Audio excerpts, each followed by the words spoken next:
Good morning, everybody. Thank you for joining us for Congresswoman Debbie Wasserman Schultz's annual hurricane season briefing. Before we get started, members of the media, we will allow you to ask questions after every presenter has gone.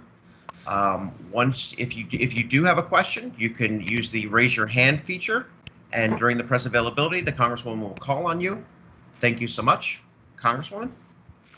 Thank you so much, Mike, and thank you so much to all of our presenters today who are remarkable public servants, either in the public sector or the nonprofit sector, and who come together as a tightly knit team to make sure that we can both raise awareness in advance of hurricane season, which is not just several days before, but is done year-round by each of these consummate professionals, but also to make sure that we are all ready once an onset of a storm is approaching the United States. We were fortunate last year in many ways, even though we had the most active hurricane season on record. I think we had a total of 30 named storms, which was eye-popping, but thankfully none of them actually made landfall in Florida. While they didn't make landfall in Florida, I know we may have some folks who are watching that are not from Florida, and we don't want anyone to be in harm's way, and we want everyone to be prepared. So this hurricane briefing is something that I do annually so that we can make sure we give a platform as wide as possible for each of these agencies that are responsible for some component of the hurricane preparation and hurricane action team once we do have a storm that has formed.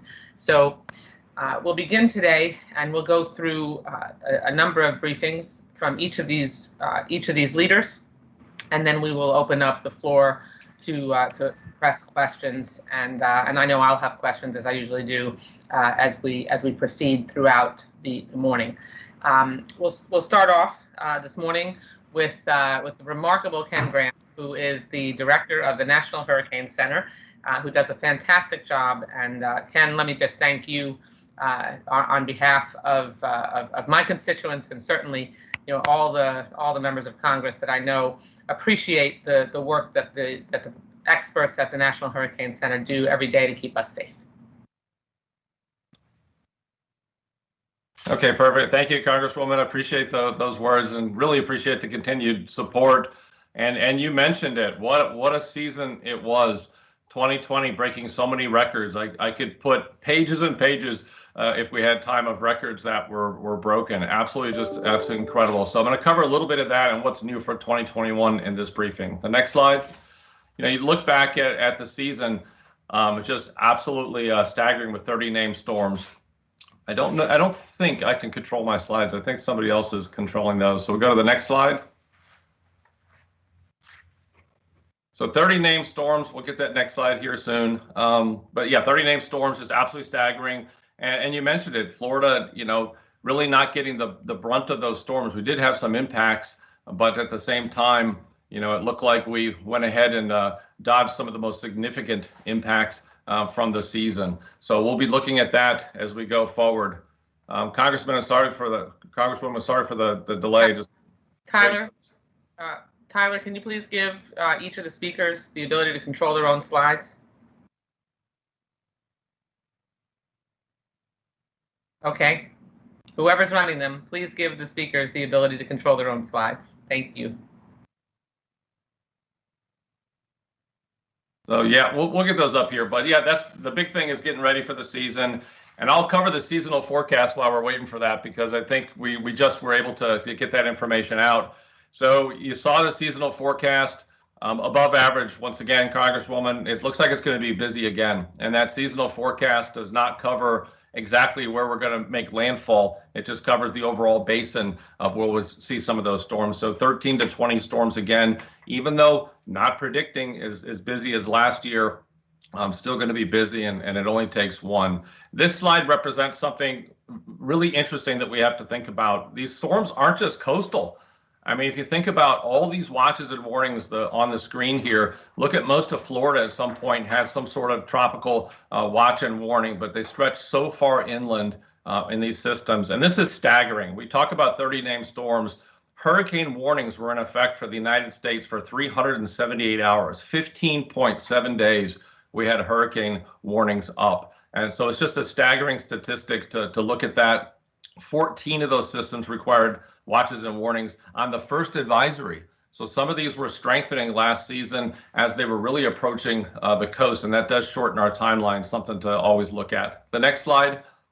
So it's a whole team effort to get this done. We have the weather forecast offices throughout Florida and the U.S., so 122 of those offices across the country. Just an incredible team effort. We got Rob on here from the Miami office doing such a great job.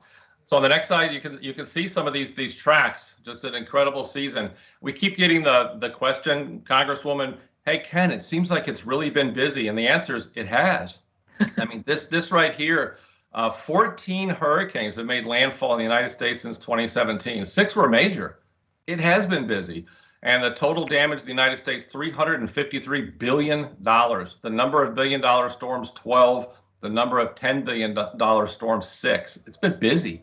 It really has been busy. And last year really covered the Gulf of Mexico significantly. The next slide.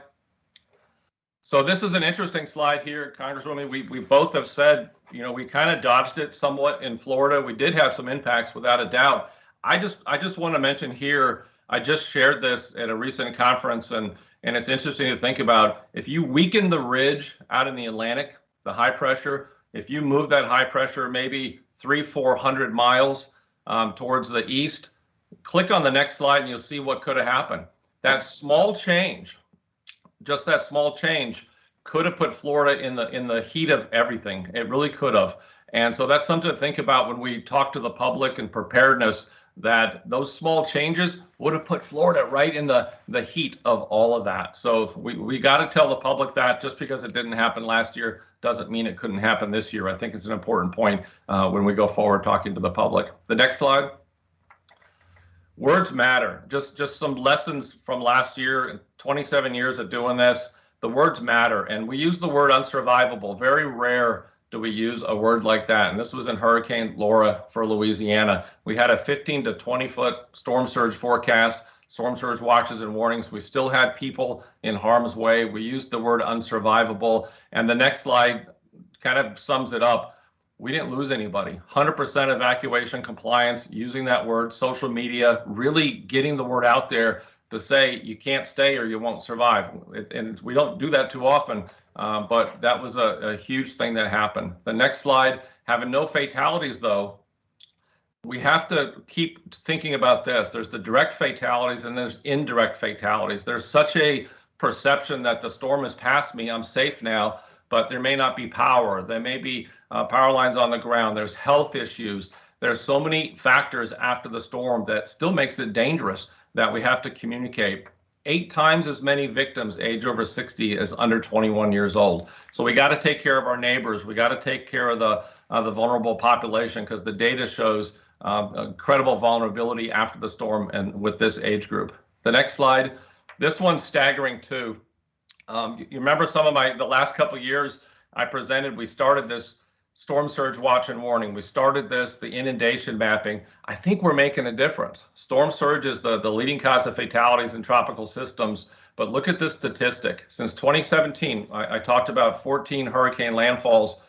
6 were major, 7 too many, but 7 storm surge fatalities is incredibly lower than what we'd expect historically. So I think we're making a difference in getting that word out from the dangers of storm surge with these new products. But listen to this. This is interesting. In the last 4 years, we've lost more people to carbon monoxide poisoning after the storm than we have storm surge. Wow. So it's Ken, what's comparable to before you changed the language and made some of the changes that you've made as far as deaths from storm surge? You go back to 1962 through 2012, we've lost around 2,500 to storm surge. So the numbers are staggering when you look at the fatalities in storm surge. So, but in the past, it was lumped in with the Saffir-Simpson scale, which is just the wind. So recognizing that, we said we need to separate that out, because you can have a large, slow Category 1 that can produce as much storm surge as a small, fast-moving Category 4. storm surge has nothing to do with that category. So I think it made a difference. It's a story to tell, but I think what stood out to us is we still have work to do. We have rip current fatalities that could be 500 miles away from the storm. So we still have to communicate those dangers far away from the storm. But the carbon monoxide poisoning really stands out to me. We're going to hit that on social media harder than we've ever hit that before, I think, going into the season. Okay, next slide. This is important for all of us. Little wiggles matter. And you know, I've always said that for years, small changes can make a big difference on the ground, but I wanted to show the science behind it because I think this is really important. You go back to Irma, you go back to different storms, small changes in that storm can make a big difference on the ground. This is Hurricane Laura. The purple line is Hurricane Laura. The blue line, the dashed line towards the west, to the left of that line is what if Laura went 20 miles to the west? The colors on the map is the change in the storm surge, and it's staggering. So 20 miles, a little wiggle made the difference of 10 to 15 feet higher storm surge in parts of Louisiana. For the city of Lake Charles, they would have had 10 foot more storm surge with a 20-mile wiggle. So it's important that we at the Hurricane Center, 2 days out, the goal is to get people out of harm's way. I can't tell you within 10 or 20, 30 miles, 2 days out, where that little wiggle is going to be. So the takeaway from this slide is we don't want to take a chance and risk lives on little wiggles. So we want to make sure we continue to do it the way we do, and that's more of a probabilistic sense and to get people out of harm's way. But those little wiggles make such a big difference. After the fact, we have to talk to people and say, hey, if it did move a little bit, this is what you did and what you could have got, and getting out of there was not a false alarm. So there's some education here associated with this to make sure people know that we can't risk their lives on little wiggles. Next slide. This is another one that's important. Hurricanes just flat don't care about our timelines. They don't. You know, you're going to have the Florences of the world that give us a nice 7 to 10 days. You know, we don't want the storm, but at least we have some time to prepare and do what we have to do. There's other cases like Michael that you have 2-3 days notice on a Category 5. So, you know, we have to, when we do our exercises, and we participate in so many of them, they feel good when you do the 7 to 10 day timeline, but I encourage everybody listening, work your 7-day, 10-day exercise, try to do the same amount of work and preparation in 2 or 3 days and practice that. Try to break those plans because not all these hurricanes behave. Some of them don't give us much time. Next slide. This is another one too. We had 9 tropical cyclones in 2020 rapidly intensify. And that is something we're seeing more frequently. These rapid intensification storms getting 30 knots in 24 hours. The problem is some of these did that really close to landfall. And the problem with that is it shrinks our timeline once again. So something to think about. The warmer the oceans, you start to see some of these storms stronger and some of them rapidly intensifying.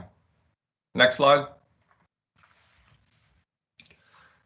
Weather modeling.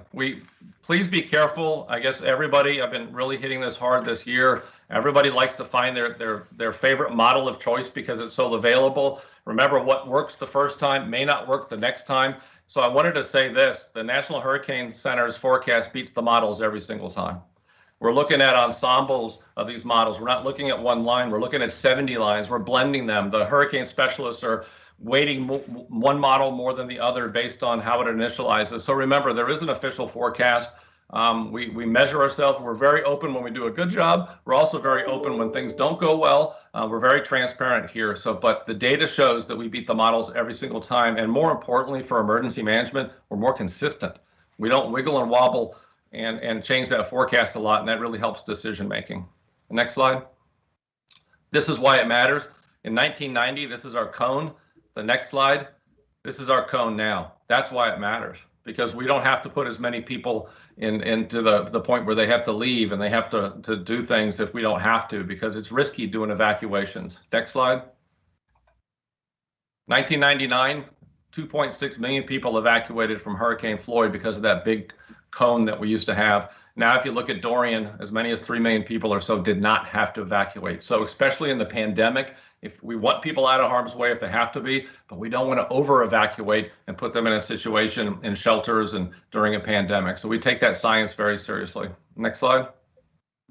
What's new, and then I'll wrap up. We have new mapping, better mapping for social media that we can get out there when it represents the storm surge. It's just easy. The key is taking the science and putting it out there in ways that can be easily understood. So we have the storm surge graphic. Next slide. International coordination will continue. Show the next slide. Congresswoman, we cover 28 countries in what we do. We do the forecast for those 28 countries from the European and African coast to 140 west in the Pacific. So we're doing new tools to coordinate with our weather forecast offices, but I did want to let you know that we have an international responsibility. We're doing that same coordination with those countries with the watches and warnings. So we have Spanish, Portuguese, French, and English as official languages in our region. We work with those countries really well. Next slide. Big upgrade to the storm surge model. Structure really matters. The left one is a hurricane, and notice the red areas there of storm surge. The right one is the same hurricane, stronger winds, but smaller. It's staggering. These little changes, even in size, can make a big difference on the ground as well. So structure matters. We're getting that structure better into the model. Super excited about that. And as I recently told some emergency managers, the number one request that we get from emergency managers is, can we get more time on the timeline? Can we get a 6 and 7 day forecast and beyond? This, in some storms where we're confident we may be able to get the storm surge information out, instead of 48 hours, we might be able to go to 60. So I'm excited about that for this season. Next slide. And this is the masking real quick. I only have a few more. There's areas that are always flooded, and we don't really want to portray the flooding in places that already has water. So we have new masking this year that's going to show areas that aren't supposed to be flooded. And I think that's going to highlight for people those danger areas. I think it's a better public service for those people. Next slide.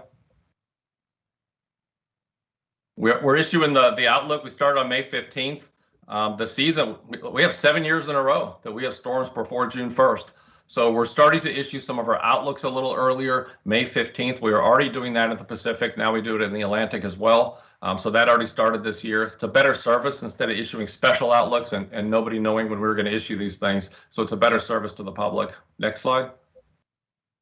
And as you probably already heard, we had some challenges using the Greek alphabet. 2005 and 2020 were the only years we've ever ran out of names. So it's staggering. We actually retired Dorian, Laura, Ada, and Iota. We've never been faced with a situation that we had to retire Greek alphabet names. So the next slide, we have a committee that I chair with the World Meteorological Organization, and Zeta, Eta, Theta. Translation of all those words into Spanish. Zeta was perceived by many Americans as the last letter of we're going to run out of the next alphabet type of thing, and it really distracted from the message. So we voted, I proposed it, and there was a vote. We're not using the Greek alphabet in the future. I hope we never run out of names, but if we do, it'll be an alternate name list that's more recognizable to the public. I think that's a huge change. I'm proud of that one this year, and I think it's going to serve the public better. The next slide. It's all about the impacts, Congresswoman. The goal here is to translate all this science to something that's actionable to the emergency managers and the public. And the next slide is we constantly get information out, and I think the next one will be the last one. Contact me anytime. I just want to say, just appreciate your support as always. Anytime you want to come visit, anytime that you need information, please call me. There's my email address. I joke that 20% of emergency managers in this country have my cell phone number. I think it's true. So if you need anything, definitely call. But thank you for the continued support. That concludes my briefing. Thank you. Thank you so much, Ken. Really, I want to compliment you and all of your remarkable professionals at the Hurricane Center. It is so critical that we make sure that you have the resources, and I say this as a member of the Appropriations Committee, making sure you have the resources to be able to make the improvements that you are able to display every year for us at this briefing and then implement is absolutely critical. I mean, I just think that graphic that you showed about what the cone looked like 20 years ago to what it looks like today, and the predictability that you have now that is able to be communicated by our our meteorologists that are on TV, by your professionals when you come on and are interviewed and are talking about what people need to be doing and paying attention to. That's just absolutely essential. And so when we make the kinds of public investments in the technology and the research, you have incredible researchers at NOAA and at the Hurricane Center. And what you've been able to do really is all dependent on the resources that we're able to provide to you. So I'm just here as a flag carrier for continuing to increase the resources we provide to you, not decrease, which is, I think, we'll be able to anticipate that you'll continue to get those resources, particularly with this new administration. And the other thing I just think it's important to stress is we did have several storms in the last few years that really formed quickly and were fast, and then changed course very quickly and close to land, so that you had a lot smaller window. Correct me if I'm wrong, but that we had a lot smaller window as it changed course and didn't do what was predictable, because after all, it's Mother Nature, and no matter what you do, you can't always be absolutely certain. That's why we're underscoring the necessity for preparation. I mean, you have to have, and I send out a mailing that should be hitting mailboxes very soon that has the hurricane preparation checklist, the phone numbers that you need. Everyone needs to get prepared, because we do have this unpredictability, and we do have storms that have changed course and increased speed and intensity very close to land. So make sure you're prepared. It's not a joke. So thank you so much. Next is Dr. Molly Barringer from NOAA, who's been a part of this team for a long time, but I think the first time that you're doing the presentation yourself. So welcome. Good to see you. Yeah, thank you very much, Congresswoman. Such a pleasure to come and present to you today. I can't echo what you said enough about the importance of preparation, because rapid intensification is really real. And that is one of the reasons why NOAA puts out the seasonal forecast, to make sure that people are getting prepared well ahead of time. Make a plan now, and prepare to execute that plan. So it's my pleasure to show to you today the actual hurricane briefing, the actual seasonal outlook. If you can go to the next slide and play the presentation, maybe, because it's a timed presentation. That would be great. Let's see if this works. Okay, so on May 20th, NOAA issued its seasonal outlook for the hurricane season for the Atlantic Basin. So this year calls for an above normal season. Specifically, there is a 60% chance of above normal, a 30% chance of near normal, and a 10% chance of below normal hurricane season. So that means that there is a 70% probability of having between 13 and 20 named storms. That's a very similar prediction to last year. And that's 6 to 10 will become major hurricanes. Oops, let me stop this. Sorry. 6 to 10 will become hurricanes, and 3 to 5 might become major hurricanes with wind speeds of in excess of 111 miles per hour. Next slide. So the drivers that really influence the number and intensity of these storms, including the ongoing high activity era conditions that favor more hurricane activity. And so those conditions include things like above average sea surface temperatures in that main development region where hurricanes form, weaker trade winds, weaker vertical wind shear, and a stronger, wetter African monsoon. So additionally, ENSO neutral or possibly even La Nina impacts in the Pacific may either have no suppression or a reinforcement of these high activity era conditions. Next slide. So these conditions are really a continuation of persistent conditions that have happened since 1995.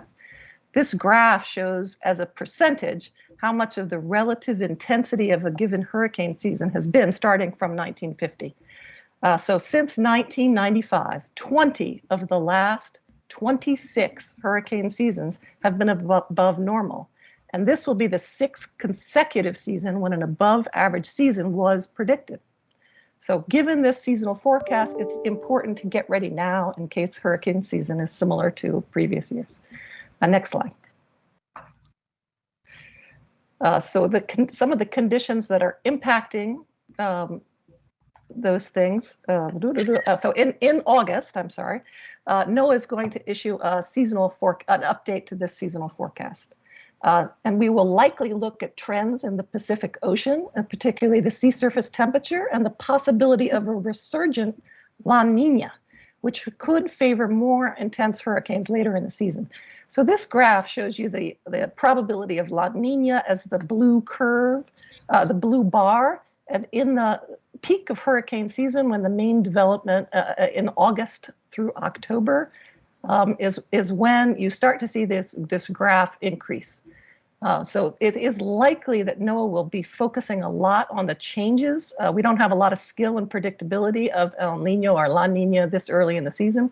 And so stay tuned to the August briefing before the peak of the hurricane season. So next slide. So now I'd like to just take you a few minutes to talk to you about how NOAA is using this new research and technology to improve our hurricane forecast. So as an example, this graph shows the improvement that Ken already showed, which is the TRAP forecasts made between 1990 and 2018 show that cone of uncertainty shrinking rapidly. So AOML, which is where I work, works with the National Hurricane Center and the National Weather Service's Environmental Modeling Center and others to improve forecasts by advancing models, by taking better observations of the storm environment and the ocean, by creating new forecast tools and conducting research to better communicate risk. These all contribute to the body of knowledge and increase our collaboration and really move research forward. We like to say National Hurricane Center makes forecasts, but we make forecasts better. Next slide. So this year, NOAA has unveiled the new version of its global flagship global forecast system, also known as the American Model, or GFS. So I'm so sorry that you don't get to see this beautiful animation on the graph here. We've had some technical difficulties of not being able to play this presentation. So this year, the model sports increasing vertical resolution, improved boundary layer physics, assimilation of aircraft reconnaissance data, and improved use of dropzone data. Oh, thank you for playing that. Yes. So in addition, we're increasing the use of data called radio occultation data, which provides temperature profiles in the atmosphere. What else did I want to say? So AOML in general has helped these advances through research that includes things like optimizing observing systems, using data and improving data assimilation techniques. So next slide. This is a complicated slide. Hopefully you could play through it. The next slide. We'll take you quickly. Nope. Okay. So would have taken you quickly. Too bad. Through a series of new technologies that we have, and that includes things like small uncrewed aerial systems called the Altius, which will be deployed next year that can be piloted through the storms. And we are going to continue testing that technology this year. We're also going to be deploying ocean profiling floats called Alamo floats that will be deployed from aircraft that measure ocean properties in front of storms for several weeks before the storm arrives. We're going to be deploying 60 special drifters that are planned to be deployed ahead of hurricanes that include wave spectra sensors that can measure sea state or high seas. We're also going to be doing hurricane gliders that are expected to provide more than 100,000 profiles of the ocean. And sail drones, which is the picture that's shown here, which is last, will debut as the newest observing system technology that has now been adapted to work in high wind environments. So next slide. So NOAA contributes to the work of enhancing these ocean observations in storms where storms intensify, strengthen, and threaten the U.S. So as I mentioned, the new features this year will include the use of sail drones, which will be deployed in the areas shown in yellow on this slide. Hope that looks like yellow, the big blobs, specifically designed for high wind environments. And these will be co-located with other observations where we'll use gliders, which were shown in the yellowish blobs, to get subsurface ocean conditions at the same location that the sail drones are flying on the surface. We'll have subsurface ocean observations. Coupled with air-deployed dropsondes, Alamo floats, and drifters, we expect that this year we'll have unprecedented information about the full three-dimensional structure of the ocean and atmosphere over hurricanes. So we're excited about what we'll learn about hurricanes and be able to improve our forecasts. So next slide. So the AOML scientists also will continue to participate in the NOAA annual hurricane field program aboard Hurricane Hunter aircraft. So this year, we expect as many as 3 deployments of that Altius drone, which you did not get to see, unfortunately. We will collaborate with Office of Naval Research to study the very, very essential rapid intensification that both Ken and the Congresswoman have already mentioned. Where was the location of the oil spill? I'm sorry, somebody said something about the oil spill? Moving on to short-term priorities for this Brazil-U.S. collaboration. I'm sorry, there's someone we could state the utilization of GNOME modeling system for Brazilian institutions. Maybe we could mute stands for General. If my team can mute him, please. Thank you. Sorry about that. Okay. So I don't know where that came from. Very strange. So we're going to be working not only with the Office of Naval Research to study rapid intensification, but we're going to be working with NASA to study how aerosols and wind shear affect hurricane formations. So together, these 2 new studies will double the amount of flight hours that we use in a typical year to study hurricanes. And that will substantially also increase the number of deployed instruments like dropsondes that are used. So next slide. What's next for us? In the next coming year, our research and development of what we call the Hurricane Analysis and Forecast System. If you can play that slide, it will give you some nice eye candy as well of how that model works. So you can see in that slide, there are these little boxes that are moving around, which are nests of high resolution simulations of storms. And so this moving nest approach was previously used in other developmental models at NOAA called the Basin Scale HWAR for Hurricane Weather Research Forecast Model. And it's been under development for this new Global Forecast System, or GFS, model. So AOML hopes that this will become the next generation hurricane model next year. So so our hurricane research modelers really do, as Ken mentioned, perform rigorous testing and parallel model runs with this global forecast system to provide the most accurate watches and warning to the public. So implementation of these and other improvements for the global forecast system are really currently underway, and expect to hear more from us next year. So I wanted to thank you. And the last slide gives you links to all of those pictures and stuff that you didn't get to see from this series, from this presentation. Great, thank you, Dr. Barringer. Really appreciate your expertise, and let me reiterate our thanks to all of the professionals at NOAA who help undergird what the National Hurricane Center is able to do. And the first 3 presenters, the National Weather Service, the National Hurricane Center, and NOAA, really all work seamlessly together to be able to make sure that the public-facing communication with the public is really as spot on as we can, as the expertise and research has developed. So thank you so much.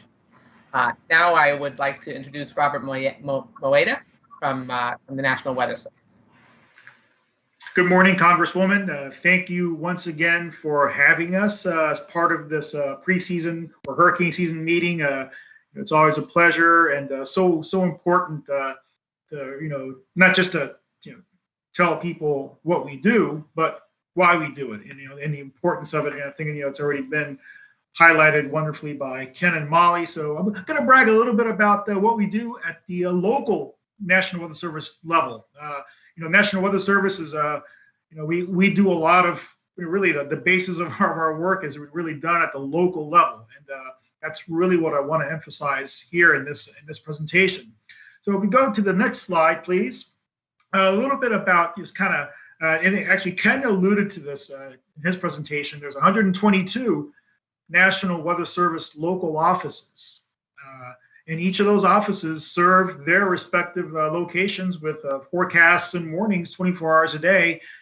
They also work very closely with our core partners, our emergency managers, our local officials, the media, really the entire community. So here, at least here in South Florida, we cover the southern part of the Florida Peninsula. There you see that map there at the top left. The gray areas are the counties that we serve. And we have a full staff of meteorologists that are working around the clock, good weather, bad weather, anything in between. And we have a great support staff as well. And we're dedicated to public safety full time. That's what we do. So go to the next slide, please. Just a little bit of an orientation as far as where we are. At least the Miami office of the National Weather Service, we're located on the FIU campus. And we're co-located with National Hurricane Center. I'm just right down the hall from Ken. And I think that's really beneficial when it comes to, especially when it comes to when we have hurricanes threatening Florida or South Florida, we communicate directly with the folks at the National Hurricane Center. They're literally on the other side of the wall.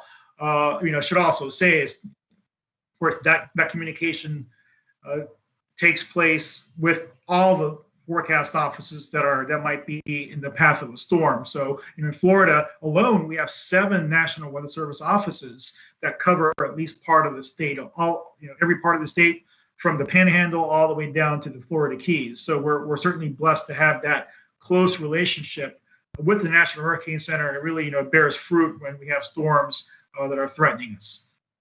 Next slide, please. And just that's just a shot of or some pictures of our operations floor where our forecasters are working 24/7. So it doesn't really matter what type of weather it is. It could be winter cold fronts with severe thunderstorms associated with that front. It could be a hurricane. It could be anything that's threatening, at least in some form, to South Floridians. We're there, and our mission, as you see here on the slide, is to issue those weather and water forecasts for the protection of life and property. And the next slide, and then pretty much the rest of the presentation, I really want to focus on, our partnership with emergency managers and our other core partners. And we call this decision support. And it's so important, especially when there's tropical storms and hurricanes out there. There's a lot of talk in the community. Sometimes, unfortunately, there's a lot of hype. And a key part of what we do is of course our forecasts are critical, but also communication is so important. And this is where decision support comes into play, when we directly support our emergency managers and local officials, with critical weather information that they use to help make those very important decisions. So as part of that, for example, when we have a hurricane out there or any tropical system that's a threat or some kind of threat to South Florida, we start doing email briefings. We'll even do webinars, a couple of webinars a day. And we have our emergency managers at all levels, from the city level, county, state, federal, military, tribal officials. For example, here we have the Seminole Tribe of Florida. And these webinars are attended by over 100 participants. In fact, I think we've had maybe up close to 200 for some of the bigger events. And the reason we do these is to, not only to provide the weather information, the latest forecasts, and, kind of the things that we're looking at as far as what could be potential hazards, but also to make sure that we're answering questions, make sure that we're giving our emergency managers the information they need at the right time, the time that they need it. And we also coordinate this with the media. We also provide the same information to our media partners. And we also have a lot of one-on-one agency briefings. So for example, I'll just give one example here, or two actually, because they're both here. Miami-Dade County and Broward County, they hold daily conference calls for their municipalities. When we have a tropical event threatening us and we're a part of that, we get on and we just give a short briefing in addition to their participation in the National Weather Service hosted briefing. So again, this is part of what we call decision support. And we just want to, we make sure that we include as many of our local partners as possible, again, to make sure that we get out a consistent message and that the information that they need for their decisions is delivered at the right time. Next slide, please. And for previous hurricane events, we've even had meteorologists deployed to the EOCs to provide direct support. Picture on the left is from Hurricane Irma at the Miami-Dade County EOC, and that's actually me there and standing in front of the screen giving a briefing. That was like 3 days before Irma's landfall, so it was a really it was a pretty important point in time there when a lot of important decisions regarding evacuations needed to be made.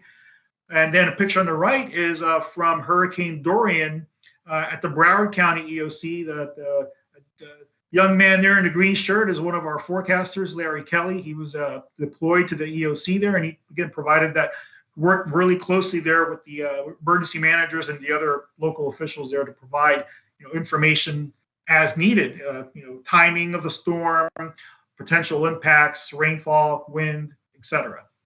Right, next slide, please.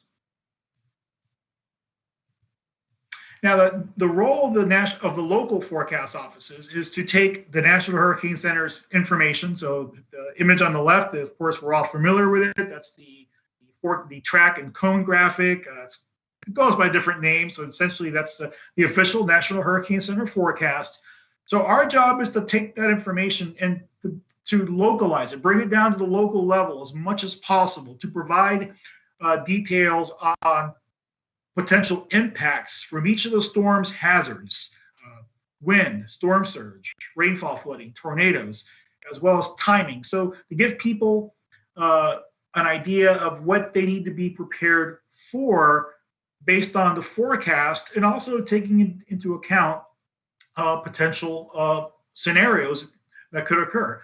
So if you go to the next slide, you can explain that in a little bit more detail, where of course the cone graphic, the forecast cone, tells you where the center of the storm is more likely to go at any time during a 5-day forecast. But it really doesn't address any of the specific impacts that could occur at a local level. So the image on the right is a image that the local offices produce, bringing down that hurricane center information, localizing it, and then giving people an idea. Okay, this based on the official forecast, any potential scenarios that could occur where the track could go either one way or the other. As Ken said, those little wiggles matter, and this graphic on the right takes into account those little wiggles that could occur that could lead to conditions that could be worse than if we just followed that forecast precisely.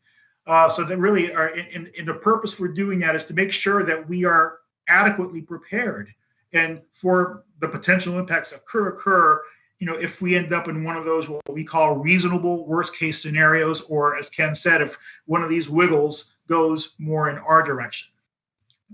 Next slide, please. And I'll add that information is updated with every forecast. So every 6 hours, when the Hurricane Center puts out their forecast, we analyze or we bring in all that data and we localize, bring it down to the local level, and we produce those graphics. Okay, I'm going to wrap up here with a plug for an initiative that the National Weather Service has that we've been doing for the last 7 or 8 years. It's called Weather Ready Nation Ambassadors, and this is it's a voluntary program, but we certainly encourage that that everyone be involved in it or be a part of it. It's an initiative that formally recognizes NOAA partners, but really anyone in the community who are committed to improving our community's readiness for these hazardous weather systems, whether it's tropical storms, hurricanes, tornadoes, floods, etc.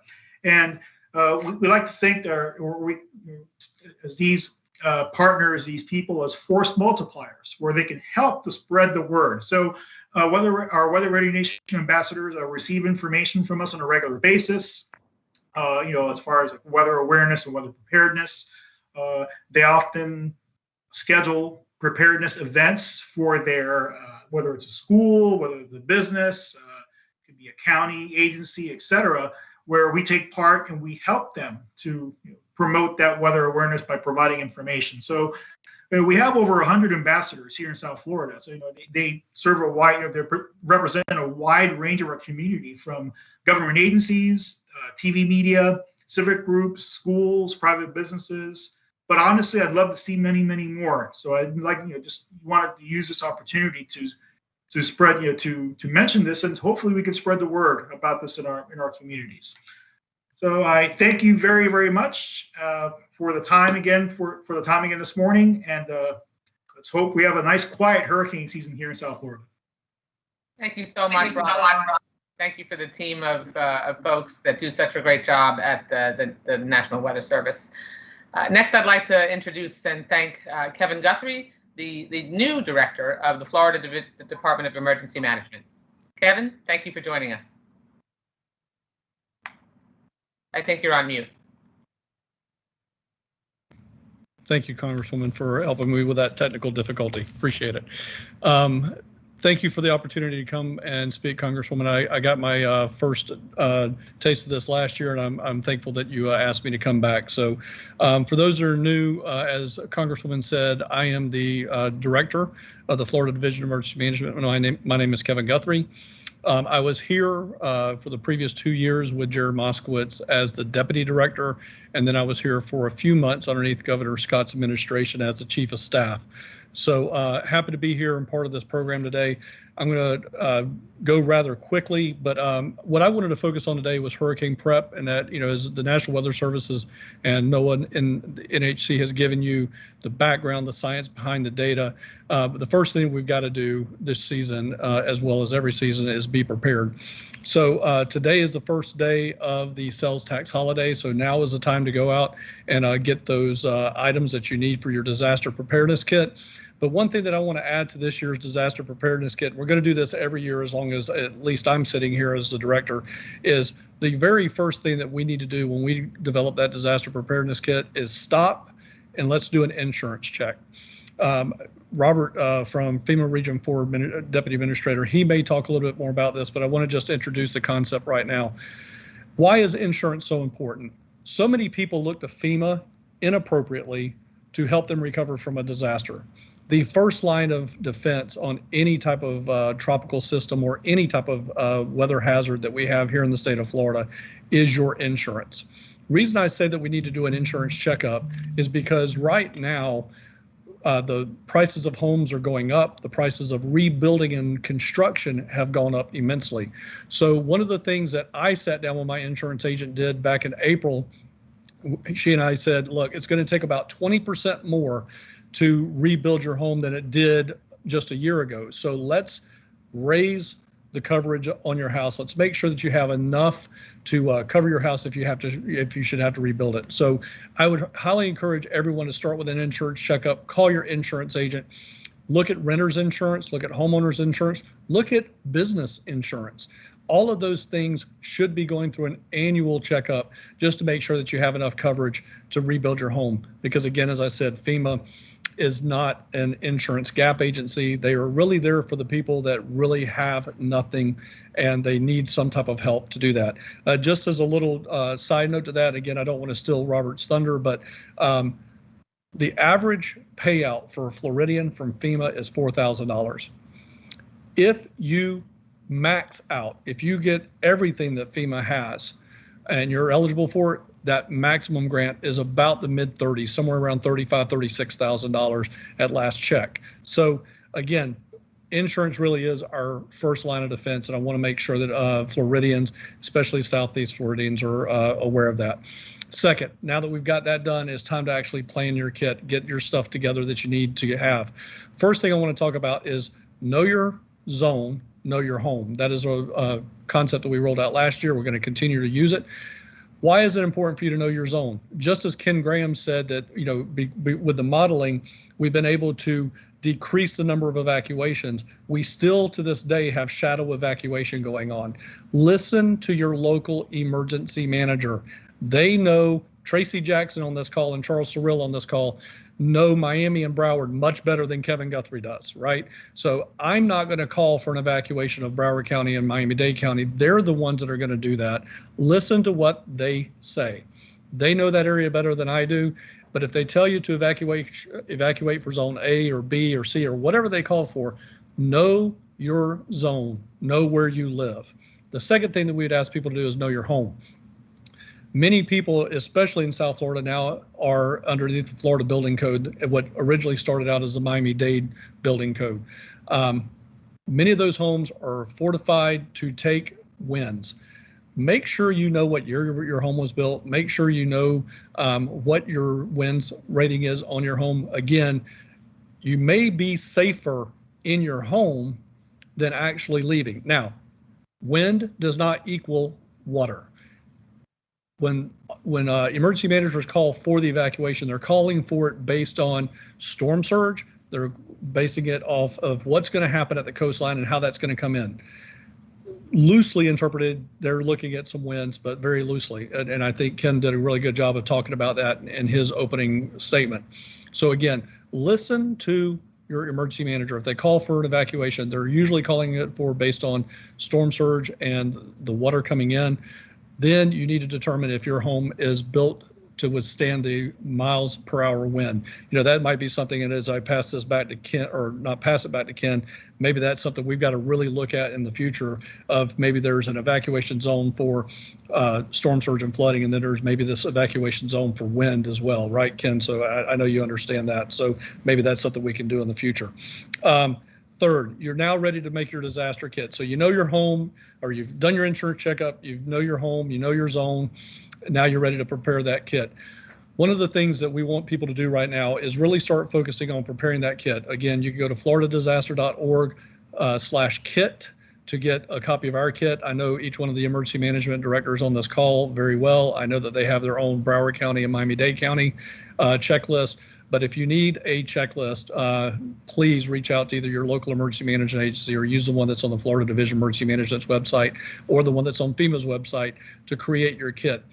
The biggest thing I want to talk about in creating that kit is 70% of Americans live paycheck to paycheck. For those individuals that are living paycheck to paycheck, start thinking about how you shop today for your family for this week or for the next 2 weeks. You may want to start making a conscientious decision to stop buying fresh fruits, fresh vegetables, fresh meats, and shift to canned fruits, canned vegetables, canned meats. That way, when you're ready to go into your preparedness kit, you literally just grab the reusable grocery bag, go to the cupboards, pull off that stuff, put it in your bag. You now have the basis of your food and water preparedness kit that you just made up in about 15 minutes. So we want to make sure that we've got things that even those that are living paycheck to paycheck and may not be able to do a lot of spending can actually continue to prepare their kit. Don't forget about prescriptions. Don't forget about those valuables that you cannot replace, your pictures, your policies, certificates, marriage certificate, birth certificates, death certificates, things of that nature. Make sure you grab all those. Real quick, I want to go. So I've asked you to be prepared. What is the state prepared for? We right now have well over 2 million meals in our Central Florida warehouse. We also have over 1 million gallons of water in our Central Florida warehouse. In addition to that, we have about 3 warehouses of personal protective equipment. With that being said, the decision to shelter is a local decision. The decision on how much distance between individuals is a local decision. But the state stands ready that if any emergency manager on this call or any emergency manager is going to be listening to this call, we will provide the local jurisdiction with as much PPE as they need. I want to reassure everybody that's on this call, we have over 14 million gowns, 14 million gloves, nearly 1 million gowns, over 13 million N95 and procedural mask face coverings, almost 100,000 hand sanitizers, 250,000 face shields, and about 50,000 goggles. So all of that stuff is ready to support local emergency managers if we should need it. You've heard me talk about quite a bit with my friends on this call, the local emergency manager. I want to make sure that, again, I want to reiterate as I start to conclude, Congresswoman, is listen to your local emergency manager. Again, Charles, Frank, Tracy, and those guys know what's going on at the local level. They know your jurisdiction better than I do. I am here to support them, and the state stands by to support local emergency management actions across the state as we enter into yet another active hurricane season. As I look around this the screen here, everybody that's here is emergency management. You know, it starts with Ken Graham. He and I have phone calls. He had phone calls with Jared. He certainly has already shared his information with me, and we talk. It starts with us. We start with our National Weather Service centers talking to our local emergency managers. So this is a good relationship. This is not the first time all of us have seen each other. We have seen each other ad nauseum over the last several years or decades in some cases. And we are a very tight unit, a very tight team, ready to respond to this year's active season with for the state of Florida. Congresswoman, I know that I have to run downtown, but I appreciate the time to come and address your constituents, and I look forward to helping you as always. I'm available to you anytime. Thank you. Thank you so much, Kevin. Really, you have been a consummate emergency management professional for so many years, always accessible, and the transition from Jared Moskowitz to you has been seamless, and we appreciate really always being able to access information from you and your whole team. It's really critical that at the federal, state, and local level, we all work together. Hurricanes don't know political party.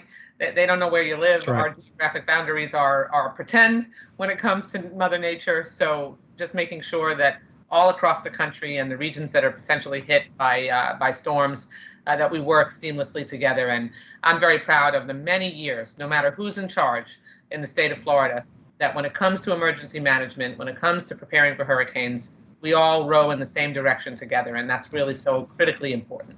So thank you. Thank you. Thank you for joining us. Okay. Excuse me, forgive me. Next up is Robert Seaman, who is the Deputy Administrator for Region 4, which is our region for the for FEMA. Excuse me. Thank you, Congresswoman, and good morning to you and everybody as we get together to prepare for the 2021 Atlantic hurricane season. I also wanted to say thank you to Director Guthrie. I know he probably already dropped, but incredible partnership with FDEM and all the speakers that have gone before me, incredible partnerships all around. So I wanted to say thank you. While our nation focuses on putting an end to the pandemic, FEMA's #1 priority, which is helping people before, during, and after disasters, remains the same. Heading into hurricane season, FEMA will continue our support to state, local, tribal, and territorial governments as they vaccinate the public, prepare for and respond to disasters in this pandemic environment, and meet the needs of disaster survivors and communities as they recover. Next slide, please. We have a strong partnership with the Florida Division of Emergency Management, as I mentioned, which really has been forged over many years through multiple hurricanes, other disasters, and lately here with the COVID-19 response. We have also come to know many of the county emergency managers through on-site visits and liaison opportunities, and as Director Guthrie said, they are among the best in the nation. In the last year alone, FEMA supported the state with COVID-19 and additional federal declarations for 3 wildfires and hurricanes Eta, Isaias, and Sally. Along with FDEM and the Department of Defense, we opened 4 pilot community vaccination centers in Jacksonville, Orlando, Tampa, and Miami. More than 700,000 doses of the vaccine have been administered at these centers. The support for Florida's mission to vaccinate individuals in the state, especially the underserved and socially vulnerable communities, will continue. Next slide, please. Emergency managers across the nation have learned how to operate effectively in the COVID environment. And I wanted to mention that last week, FEMA released its COVID-19 pandemic operational guidance for the 2021 hurricane season. This guidance highlights best practices and lessons learned from the emergency management community who operated in the pandemic environment throughout the last year. It includes actions emergency managers and public officials can consider when preparing to respond to disasters during the ongoing pandemic. Private sector and non-governmental organizations can also benefit from being familiar with the government's planning and readiness efforts. So it's a great guide, and I'd encourage you to download that from our website. Next slide, please.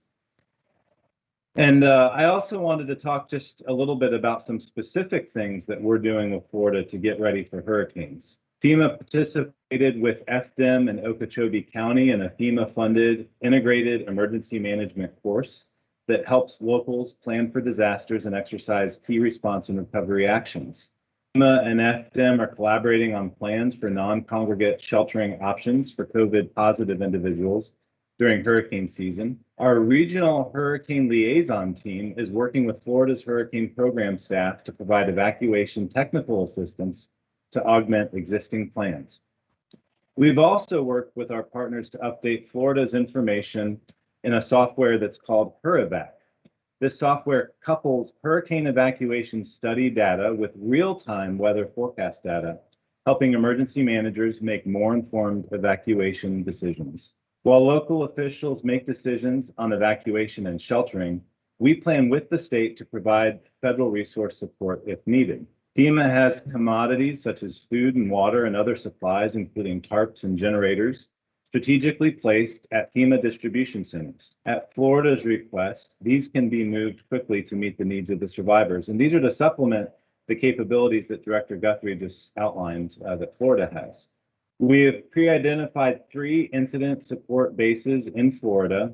So that's where we're sending those supplies to pre-position ahead of a storm in Olmsted, Jacksonville, and Pensacola. These are military installations, and I mentioned ahead of the storm, that's where we'll put things and people so that they're out of harm's way and then can be accessible when requested by the state. We recently had a logistics exercise with the FDEM team to make sure that the process to request and move supplies will be seamless, and that exercise went well. We are also ensuring our workforce is protected and ready to accomplish the mission. Through Operation Vaccine Our Workforce, vaccines were made available to accelerate the voluntary vaccination process for our employees to protect themselves, their coworkers, families, and ultimately to protect the communities that we serve. Physically deployed personnel must adhere to all public health and CDC guidance to protect themselves and others when they're out in the field. Next slide, please. So preparing for hurricane season is not just the responsibility of us emergency managers. Everyone has a role to play. As you said, Congresswoman, storms can form quickly and everyone needs to take time to prepare now. Individuals, families, and businesses who are prepared for disasters recover faster and help make our communities more resilient. Some of the things that residents could be working on now include knowing your risk and planning accordingly. Becoming familiar with local evacuation and shelter plans, as Director Guthrie mentioned. You got to know what to do when a storm threatens. Dr. Graham just underscored for us the importance of evacuating from life-threatening storm surge. Director Guthrie said, know your home, know your zone, and I think that's a great way to put it. Develop an emergency plan, build a disaster kit according to the needs of you and your family. I'd also ask that you follow FDEM's recommendations, and Director Guthrie also mentioned the county recommendations on food, water, and other essential supplies. Make a communications plan. Practice how to communicate with family and friends after a hurricane. Another tool that you could use is the FEMA app. You could sign up, which actually will help you get local community alerts and other useful information. Director Guthrie made the point, and I want to underscore it, that you need to review your homeowner and rental insurance policies and make sure that you have flood insurance. On the flood insurance side, remember it takes 30 days for a new insurance policy to take effect. As Kevin mentioned, our programs are not intended to make you whole after a storm, but insurance is. So definitely do that annual insurance checkup. Consider getting the COVID-19 vaccine as part of a hurricane preparedness plan. Being vaccinated brings peace of mind if sheltering with family and friends or at a congregate shelter. Ready.gov is full of information for families, individuals, kids, and businesses on how to prepare. And the most important message I can leave with your constituents, while FEMA and the state are getting ready, now is the time to prepare for hurricanes. Listen to your local emergency management. FEMA is here in support of the state and local officials, so please follow their guidance. Thank you, Congresswoman. Really appreciate you having us. Appreciate you organizing this and for your continued support. Always appreciate the opportunity.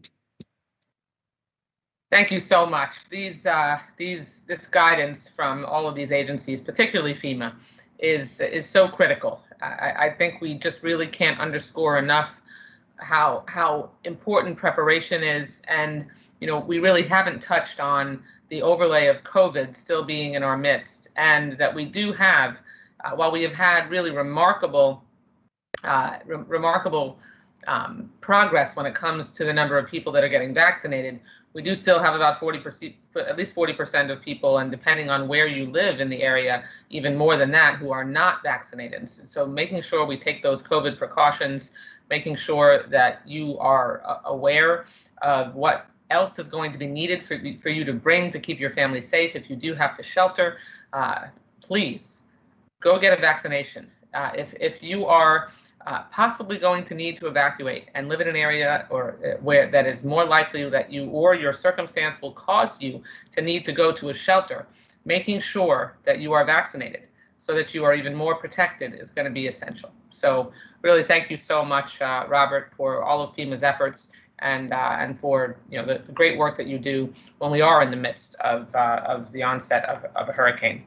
So next, I'd like to introduce and thank once again Paula Pendergast, who is with us again from the American Red Cross of South Florida, which is an integral part of our hurricane season preparations, and then also once a hurricane is here. Paula? Thanks for having me. If you want, for the sake of time, we can go right to slide 4, please. Get right into the heart of it. All right. So the South Florida region has already been delivering preparedness messages in a COVID environment to the citizens of both Broward and Miami-Dade counties leading up to this season. And we have actively engaged with both counties in the past to assist training shelter workers as needed. This is a partnership that began over 4 years ago. And we do have, of course, virtual training opportunities available. And this year, our letters of intent went out to both emergency management departments, and we're offering to provide the same assistance as last year. So we're committed to providing, pre-storm support teams for the shelters. And then within 72 hours post-storm, depending on the scope and scale of the storm, we will then work with emergency management and local officials to transition all of the families and individuals into longer term shelters. And of course, those shelters will follow the CDC guidelines. And, obviously we want to protect the safety of our workforce and our clients. And so next slide, please. So we did our drill last week, we did it, it's called Operation Tropic Thunder. So we did a short timeline and we had all of our teams from, sheltering, logistics, fleet, feeding. We did our own little mock drill and it went really well. In addition to doing our drills, we offer enhanced training, virtual training for all of our volunteers because we still really want to keep it a priority with the COVID and the sheltering. And I can tell you that for us, even if our staff and volunteers are vaccinated, we still will be doing masks and certainly social distancing. So it's very important to us. And, since COVID started, our operations haven't really missed a beat. We have had great service delivery. We're responding to floods, home fires, wildfires just last week in Collier County. And of course, we also in Sunrise had the FBI shooting in February. So we were able to support the residents. They were in hotels, and we worked with the city officials to make that flawless response. And so overall, just like last year or the previous years, I feel very confident our teams are ready to respond.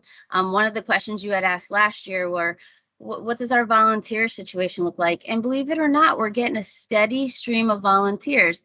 One of the difficult things is the virtual environment. And so trying to keep them active virtually.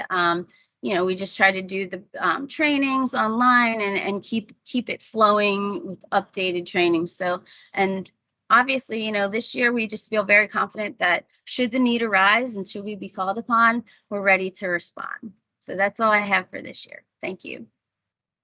Okay, thank you. Thank you so much, Paula. The Red Cross, as I said, is such an integral part of our hurricane response system. And we just can't thank you all enough because it is completely, except for the professional staff, volunteer driven, and we're reliant upon our remarkable volunteers. I really hope that next year we can both do this briefing in person, and that also you can do your trainings in person, because I know obviously in-person training is certainly a lot more clear and effective. But it's good to know that you all will be ready and have always been ready. So thank you. Next up is the great Tracy Jackson, the director of the Broward Emergency Operations Center and Broward Emergency Management. Tracy, welcome once again. Congresswoman, thank you. Thank you. No pressure. I appreciate it. Broward appreciates the opportunity. It's great to have you in our backyard, so to speak. And we're looking forward to having you down here with us. Well, if you choose to be down here with us next year, thanks for that. So we'll just roll through our slide. I have a very abbreviated presentation because we've gotten such tremendous information from everybody who's spoken before. I do want to talk very briefly about partnerships. The slide says resilient. We talked last year about that definition being the strength and speed of your response to adversity. Here in South Florida, we can make a 100% prediction that we will experience a storm. We just don't know when. So resiliency carries with it the connotation of an expectation that I will need to respond to adversity. And one of the values of briefings like this is we get to hear information from some of the smartest, most professional weather scientists and emergency managers and public safety people in the country. And it's to our advantage to take care of all of this. But I want you to remember that word resilient, because the more resilient we are as a community, even in South Florida, even for the whole state, the faster we can get things back to normal. It is a group effort for sure. We'll jump to the next slide very quickly. Yeah, we're probably just going to go past that. Just a reminder that all emergency management people do all emergencies all the time. We had a significant response to the COVID emergency. I will throw one number out. At one point, Broward County represented 10% of all the requests that went up to the state for emergency assistance. 67 counties. Broward at one point represented 10%. So we had a lot of people working together to take care of our community. Slide number 3, please. Preparation is everything. We prepare for disasters here at the EOC beforehand. We plan, we train, we practice. This year, we've updated all of our plans. We've met with all 31 Broward municipality representatives. We've had drills with the Broward Emergency Response Team. We've talked with our other stakeholders, the Red Cross, FPNL, AT&T, and we do this so that when something happens, we have the connections, we have the training, we have the understanding how everyone's going to work as a team so we can respond. But we're depending on you, the community, to be prepared. The government's here to serve the community. If the community's not prepared and the community can't respond with us, we don't have any cause to be. So I'm going to underline something you're going to hear. Get a plan. If you have businesses, you need to cover your business as well. You need to do that. You need to secure your supplies, and you need to protect your property. Next slide. If you're new here to the South Florida area, here's just some things to think about as you're going down the street to get your plans. And if you have a plan, you need to check with your friends and family to make sure they do as well. How will you get emergency alerts and warnings? That's important. You want to get your information, people, from these people that the Congresswoman has pulled on the call. These are official, valid sources of weather information. I'll just leave that there. Moving on. You need a family household communication plan. Do you have relatives in the area? Do you have family in the area in different parts of the South Florida area, you need to be able to communicate with them in the event of a storm or natural disaster. You've heard before about, do you live in a flood zone? Are you planning on going to a shelter? If you are, how will you get there? And do you need to update your emergency preparedness kit? Just some little bullet points there to get you thinking about what you should be doing individually to help us as a community. Next slide. I thought I would also put out a few things that I've come across kind of along the way. First and most important bullet says partner with friends, family, and neighbors. Don't go it alone. We heard Dr. Graham talk about the impact on the senior community in post-storm situations. Their rate is 8 times what it is for everybody else, that they will be injured or killed. It's important that we look after each other as neighbors. We all live here and we're all in this together. Here's another thing you may want to do. Make a habit of filling your gas tank when it gets down to half full. Why? Because that's much less gas that you have to get, much less time in the gas stations. And if you're at work or you get caught somewhere, to get your tank to full is going to be a lot less anxiety producing for you. So think about that. Also, if your friends and family kind of spread around the greater Miami area, maybe you guys find somebody in another state, get an out-of-town number so you can check in. Sometimes those lines are less congested after a storm. Here's another one. If you have important documents that you want to store in your house just in case, your dishwasher is a waterproof container. You know, obviously you want to clean it out. You can throw your things in there if you don't have a safe or something at your house. Put it in a bag, of course, but it can definitely keep water out because it keeps it in. That makes sense, right? Next one, have a supply of body wipes. It reduces your need for water after the storm. That's pretty self-explanatory. And this one, because I have kids and they get kind of left out of the planning, they're going to run out of things to do if they don't have power. And if your kids are like my kids, you either need handcuffs or you need some coloring books, some board games, something to keep them occupied. It's important because if they're happy, again, your anxiety level goes down and you can take care of your family better. Next slide, please. On to a little bit of official information. If the need arises, Broward County will, of course, open emergency evacuation shelters. Please remember, if you have to go there, they are a refuge of last resort, and you should use every other option prior to visiting our shelter. So if you're in a zone now, identify an alternate location now. It might be best for you to shelter with family or friends outside the evacuation zone, but you can do that within the county. I'm going to give you shorthand for some of the things Director Guthrie was saying. Hide from the wind, run from the water. You just need to be out of the evacuation zone. And if you're in a wind-safe structure, the chances are very high you're going to be good.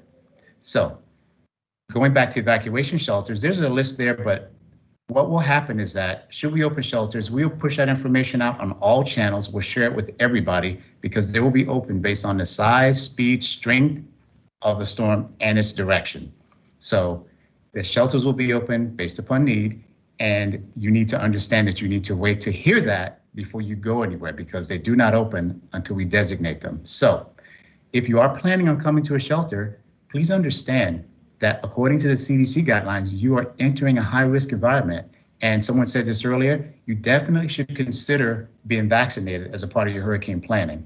In Broward shelters, this policy is being formulated, but you need to know that at this point, we're going to require masks. There will be some temperature checks.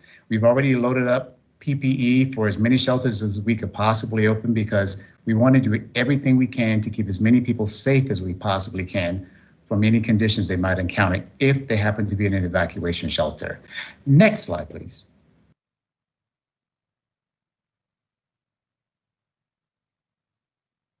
Now is the time to prepare.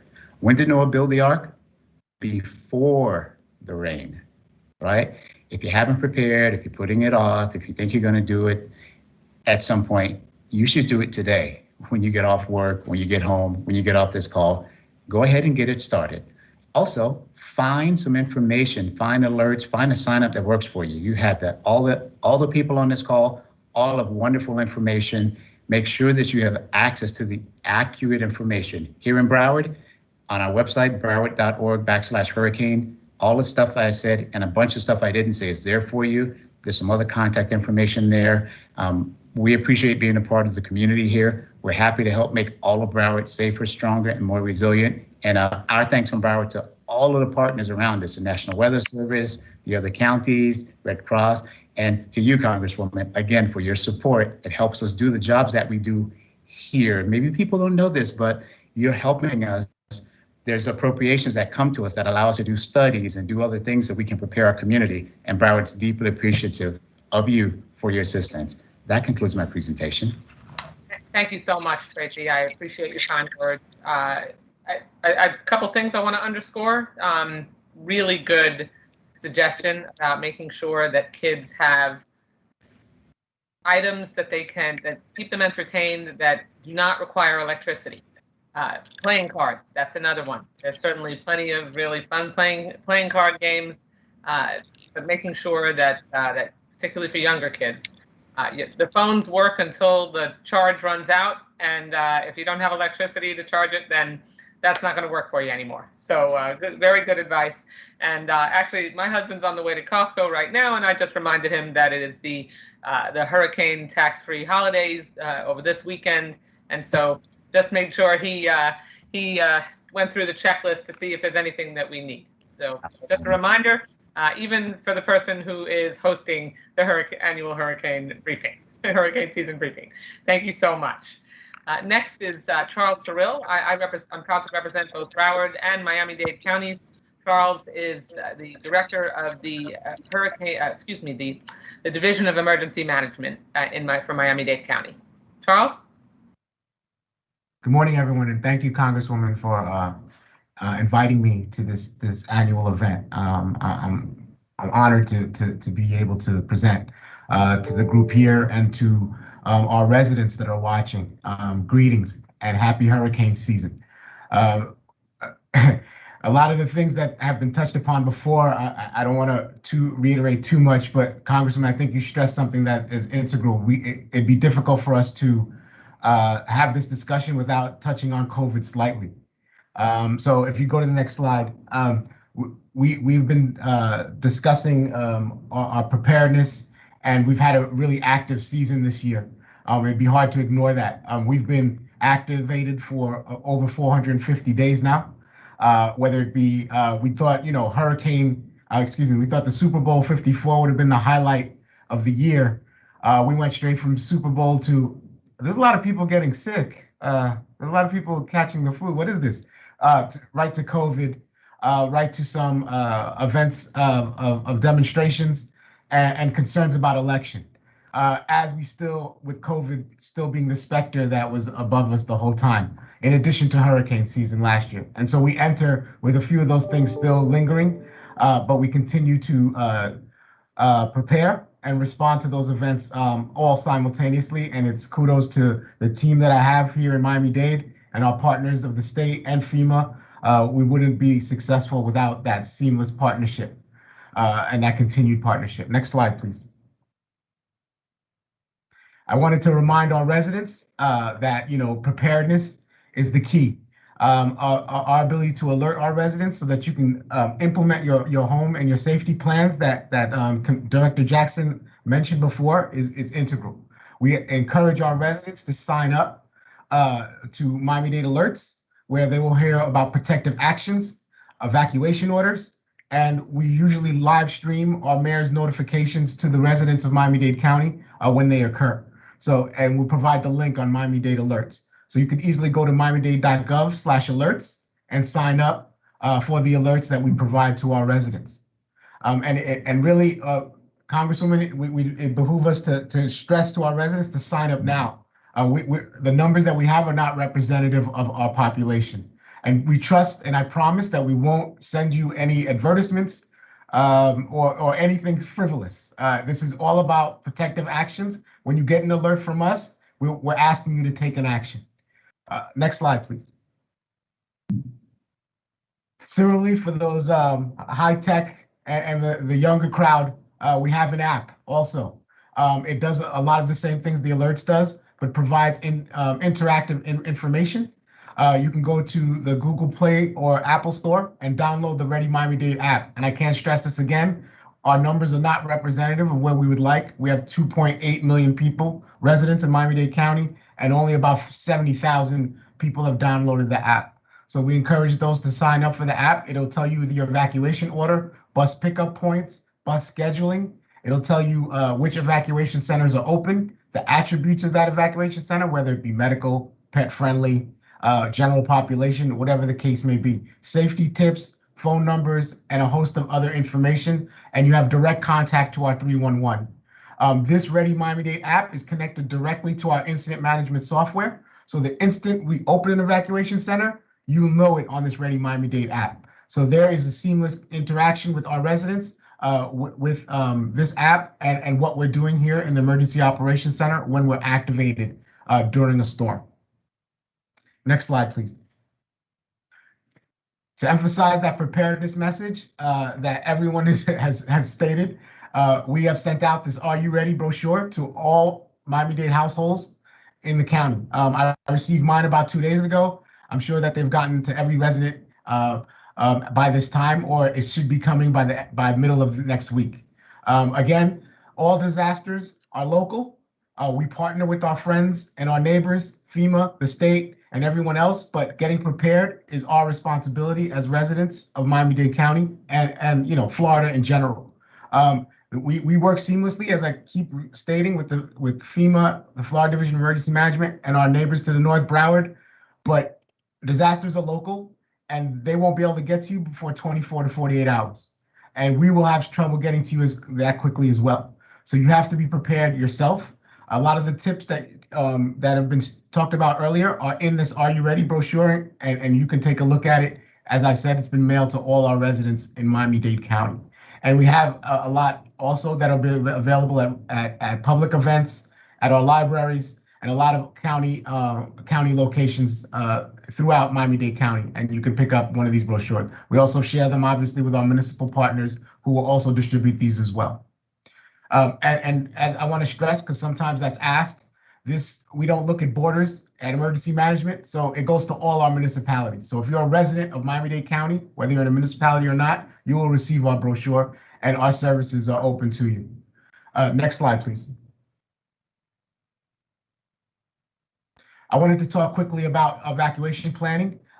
Again, that starts at home. Our evacuation centers are lifeboats, not cruise ships. So make a decision anywhere else to go besides there, but if you must, we are welcoming you and we will be open. As COVID precautions, we have to talk about them. We've increased our square footage per person in our evacuation centers. So Congresswoman, in the event that we would normally open 10 evacuation centers for a storm pre-COVID, we may be opening 20 to 25 just to accommodate the amount of people that may need our evacuation assistance. And we have to accommodate and account for the spacing. The 6 square feet per person, the 6 feet apart per person, and accommodating that for our residents. We will be taking other precautions as far as temperature checks. We will require masks to be worn, and we will, if you don't bring it, provide PPE. But we encourage that you prepare and protect yourselves as you conduct your evacuation operations. We'll also be doing those regular checks of temperature throughout your stay at an evacuation center. And for even more precautions, lunch, breakfast, those times will be extended so that more people can get to the, less people at a time will go to our cafeterias to be eating or to receive meals so that we can accommodate for that social distancing. And just to stress, not all evacuation centers will open for every storm. That's why we encourage you to download our Ready Miami-Dade app. That's plug number 3 for it, to know which evacuation centers are open just in time for each evacuation, for each storm. We talked about storm surge. Director Graham mentioned it, and the Weather Service, Rob. We evacuate, we think about wind, but we evacuate for storm surge. Some of our evacuation centers may be impacted by the type of storm. That happened for us for Irma, where some of our quote unquote go-to evacuation centers were not available due to the forecast, and we thought that they would be inundated by storm surge, so we didn't open them. So always check, call 311, check our app, which evacuation centers we open at that time. Next slide, please. We stress preparedness begins at home, as well as getting your kit. Being prepared on your own is about joining CERT. CERT is called Community Emergency Response Teams, and it prepares individuals for that time where possibly 911, fire rescue, police, law enforcement, and others can't get to you in a timely manner. It teaches you certain basic skills, life safety skills, first aid, light search and rescue, small fires, extinguishing, fire suppression, and other skills. We encourage everyone to join. Go to miami-dade.gov/OEM and sign up for CERT. We do about 20 trainings a year, and we would love to do more, but it's all predicated on interest by our residents. So please join, and you get a cool, CERT bag with all the equipment that you learned how to use after every training. So it's an excellent experience, and we're proud to have as many current members as we do now, as you see on that screen. Next slide. I just wanted to reiterate all the activations. It's not, I know this meetings are predicated on hurricanes, but a lot of these other factors we made it through, and I think in a lot of parts successfully. This hurricane, last year and going into this year, we talk about how we get prepared. I can't stress that the Weather Service is a partner. We have a seat for them now in our ELC, Congresswoman, and so we're prepared to move forward with our partnership and move seamlessly with the state and FEMA. Next slide, please. We talked about this already. We just go to the next slide. I just want to stress this safety precautions. Oh, next one, please. Our safety precautions, we've added plexiglass in our EOC to separate our partners if we have to activate and bring additional partners in. We have sanitation stations, and we're doing COVID-19 screenings.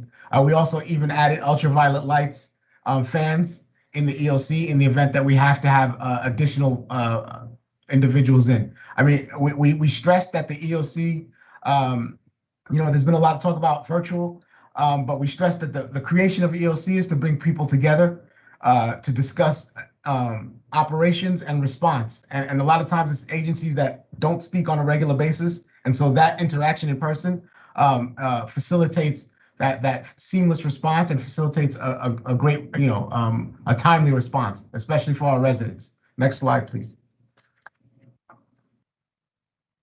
So we've spent a lot of time pre-planning to discuss for every type of incident, and that's why I showed you that previous slide, Congresswoman, about all the incidents. Our virtual EOC is predicated on the type of incident and which agencies are necessary. So we're really trying to encourage that social distancing for the time being because of the specter of COVID, and ensure that we have as little people as possible in our EOC as necessary, but necessary to respond. We need the necessary agencies, and you can't replace that face-to-face interaction sometimes. So we've looked at how to prioritize which agencies. We've actually even placed some entities in county buildings so that they're part of our internal internet network, so that they have that reliable source and are able to interact with us with phone and via computer. Next slide. I just want to talk about the emergency senior meal program that continues for COVID. We respond, and we're providing meals as some of our adult daycares still remain closed.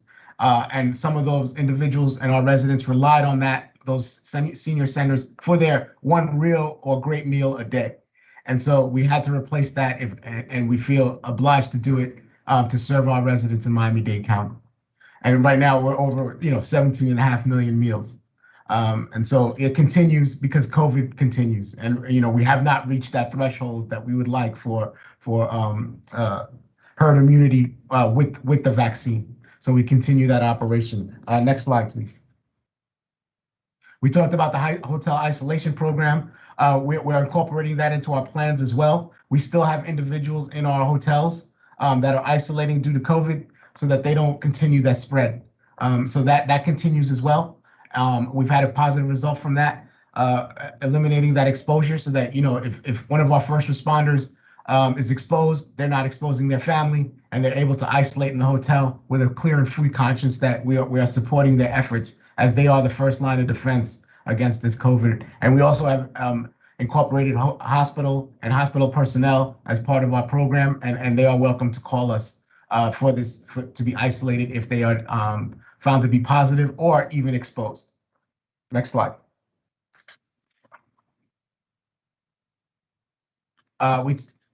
We talked about this, vaccination testing sites continue. We've taken on a lot of that as the state has started to pull back a little bit about vaccination and testing, and we continue to do that as we feel that the threat still continues in Miami-Dade. And so we have a host of different sites throughout the county. Everyone can go to miamidade.gov/vaccine to identify a vaccination site near you. And we continue to do pop-ups with partnerships with schools and a host of other entities. Schools, we are now venturing into the hotels, and we're vaccinating their staff as well. And so we continue to do that. Next slide. These are our statistics. As I mentioned, we haven't reached that threshold that we'd like to be at this time, but we press forward, Congresswoman, and so we try our best to get to that number so that we could all, one day have masks as less of a consideration than it is now, and so we press forward. So I just wanted to give you an overview of that, and if you please go to the next slide. These are the demonstrations that we went through. Next slide, we talked about that. And the storms that we went through. Next slide. And election day. Next slide. And so we wanted to thank you with respect to the Emergency Management Performance Grant and the other Homeland Security grants. The increases that we receive are integral to those responses, and that's what those slides was building up to. The fact that the gains that we've received with the grant funding has allowed us to move and respond in a manner that, I think is a showcase for the rest of the nation as far as how emergency management in Florida, and specifically South Florida, performs in response to all these types of incidents. These slides that I previously showed you weren't singular to Miami-Dade. Broward was experiencing the same and responded, respectively in the same or similar manner as to what we did. And without this funding, it would be very difficult or close to impossible without us singularly calling for FEMA and FDEM to come to our rescue every single storm. And a lot of this, as I mentioned, I can't stress enough, all disasters are local. And so we have to learn how to respond to these incidents. And without this funding and your support, it would be quite difficult. I conclude with that, and I thank you if you have any questions for me. Thank you so much, Charles. I really appreciate your very thorough presentation. And right now, we certainly have the preparations for hurricane season really weaved with our ongoing response to the COVID-19 pandemic. While we have light at the end of the tunnel and we're starting to reemerge from our homes and have more mobility, with that mobility, we are still dealing with people who have not been vaccinated or protected themselves, and we need to make sure that we're able to protect people, from spreading COVID-19. And we've obviously been hit so hard over the course of the last year, in our two counties in particular. So thank you very much. I appreciate that. Next is Ben Wesley from Florida Power and Light, certainly a critical partner in the preparation for hurricane season. Ben? Thanks for the opportunity, Congresswoman. If we can get the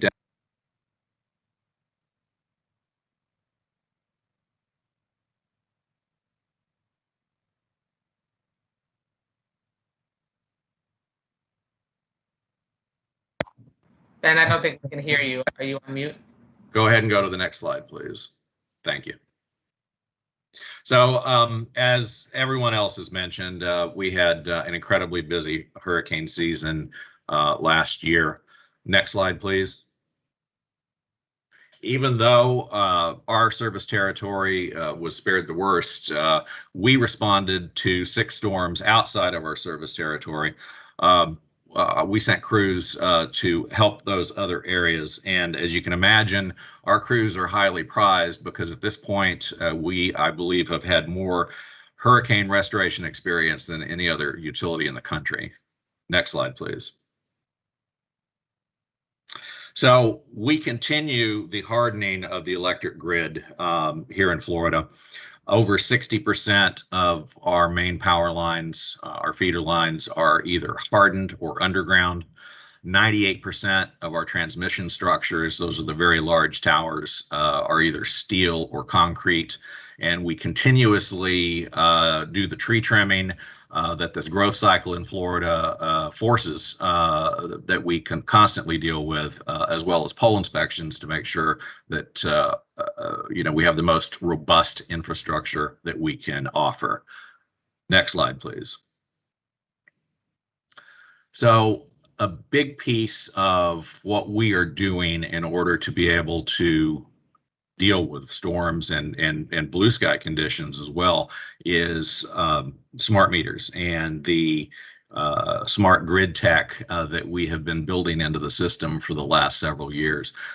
We've put over 5 million smart meters into homes and businesses all over the territory. We've put 155,000 intelligent devices into the system and put in multiple diagnostic centers so that we can monitor and manage all that data. And one of the things that is very important for storm in this regard is we can restore power automated in a way before we can even roll trucks, before the wind speeds have even reduced to the point that it is safe for us to send crews. Our automated switching systems can be restoring power by rerouting around damaged areas. And so that's something that we have been very successfully seeing over the last couple of storms. Next slide, please. So drones are another piece of technology that have become incredibly useful in storm restoration. We can do our surveys, damage surveys, and pinpoint where the damage is and get crews there more quickly and get restoration done more quickly as a result. Next slide, please. So, as has been mentioned, the pandemic is a challenge for our restoration activities. One of the things that also helps us with that is that our power plants require very few people in order to operate. That helps us with the whole social distancing aspect. Our clean energy centers operate with very few people, and our solar power plants require 0 personnel on site, which is very helpful. Next slide, please. So the pandemic is going to be a challenge as we go forward.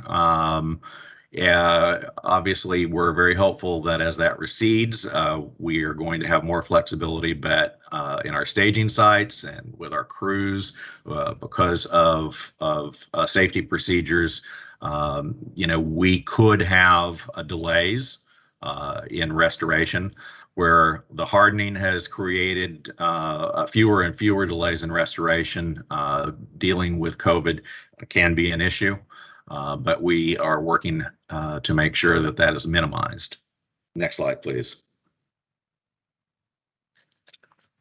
So we continue to honor our promise to work 24/7 until all customers are restored. And I just want to say we have really close relations with state emergency management as well as local emergency management. We just had a drill yesterday with Broward EOC, where we participated in the web EOC drill, which allows us, and again, this is very important for pandemic social distancing. We're able to remote into the web EOC system, and we can fulfill our roles at the emergency manager at the emergency center virtually when necessary. Next slide, please. And that concludes my presentation.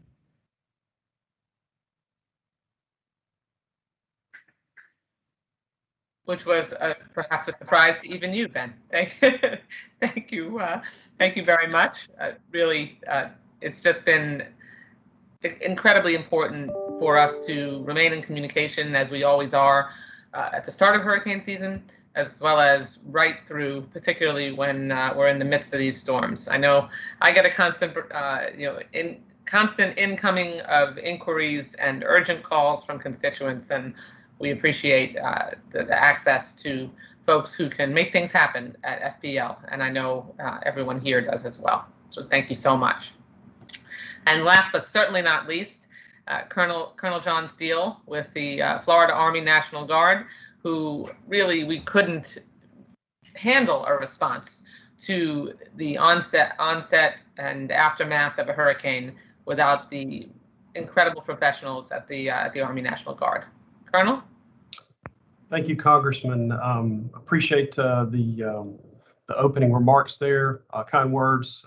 As you stated, I'm with the Florida National Guard, and I'm the Director of Military Support. On behalf of our Adjutant General, Major General James Eifert, I'd like to express our appreciation for the opportunity to participate today. In the interest of time, I'd like to jump ahead to slide 3.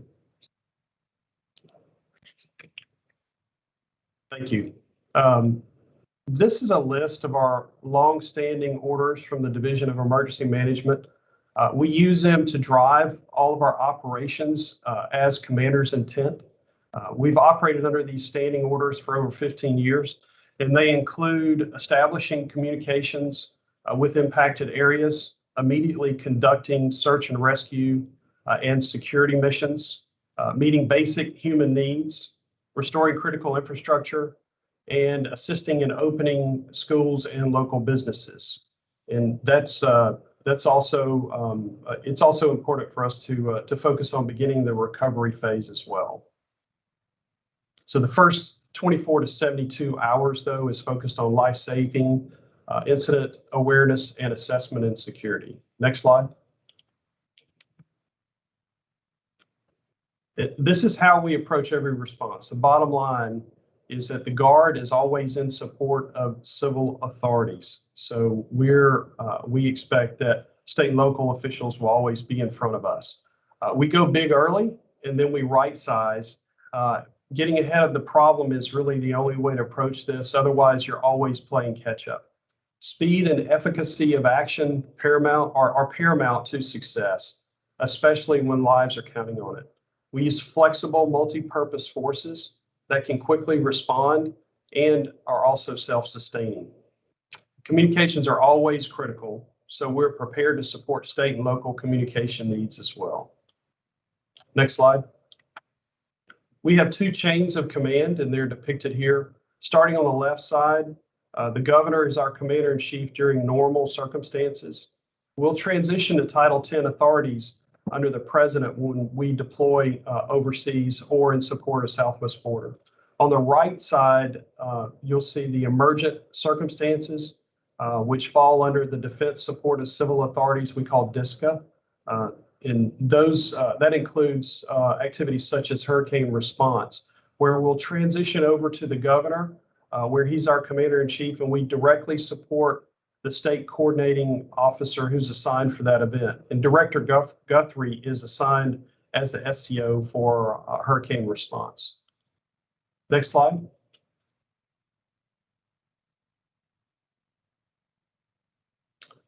The top left diagram indicates how the Florida National Guard is organized under steady state.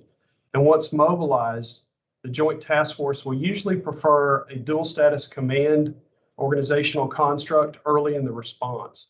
Under a dual status command, our National Guard Joint Task Force commander is placed in charge of both Title 10 active duty and Title 32 National Guard forces. Mission requirements start, though, with county emergency managers communicating mission requests from a bottoms-up perspective. Our liaison officers are also embedded in affected county EOCs as trusted team members. Next slide. Here's some major capabilities that the Florida National Guard has leveraged in recent hurricanes.